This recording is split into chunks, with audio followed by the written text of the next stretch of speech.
जय श्री श्याम दोस्तों। आज सुबह सुबह इतनी ज़्यादा तूफ़ान और बारिश सुबह आई है।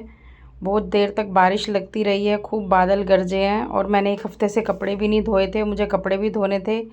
लेकिन जब आंधी तूफ़ान आया तो साथ में हमारी लाइट भी चली गई थी। अब ना तो कपड़े धुलने थे, ना पानी भरा जाना था, ना काम कुछ और कर सकते थे। लेकिन अंधेरे में ही मैंने सुबह खाना बनाया। मेरी इमरजेंसी लाइट भी नहीं जल पाई सुबह, वो भी ख़राब थी। मैंने फ़ोन की लाइट में ही मैंने खाना बनाया, सब्ज़ी बनाई, आटा गूँधा, सब अंधेरे में ही करा। चाय बना के दी हस्बैंड को।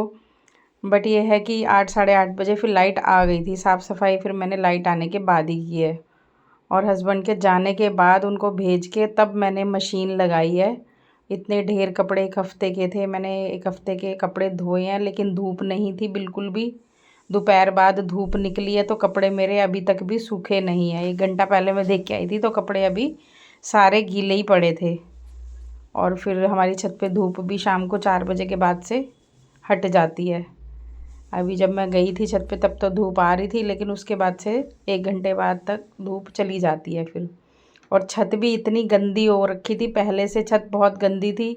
मैंने सोचा था कि आंधी आएगी दोबारा से तो फिर गंदी हो जाएगी, एक बार आंधी आ जाए तभी झाड़ू इकट्ठा ही लगाऊंगी।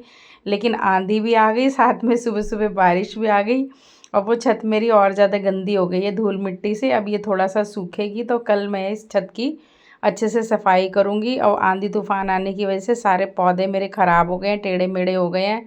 ये देखो मेरी कपास, कल मैंने देख लिया था कि कपास का एक फूल खिल गया है, उसमें रुई बनी हुई थी और मैंने तोड़ा नहीं। मैंने कहा चलो कल तोड़ूंगी, अच्छे से खिल जाएगा। और वो आधा आधा फूल नीचे ही झड़ के देखो गिर गया है। ये देखो नीचे गिरा पड़ा है, अभी आपने देखा होगा नीचे गिरा हुआ है। आधा फूल झड़ के नीचे गिर गया है और सारी रुई ख़राब हो गई है पानी में। और ये इतनी सारी कलियां लगी हुई, ये सारे खिलेंगे। कलियां तो इतनी सारी लगी थी, कम से कम 30-32 कलियां लगी थी। लेकिन वो थोड़ा सा भी टच होने पे जो छोटी छोटी थी वो अपने आप ही झड़ जाती थी। ज़रा सा कोई हम टच हो गए या तार कोई टच हो गई तो हवा से, मतलब काफ़ी सारी शुरू में झड़ गई थी। ये जो मोटी मोटी हैं इनकी अब ये सूखेंगी तो ये फिर कपास बनेगी, इनसे फिर फूल खिलेगा तो फिर तब रुई निकलेगी।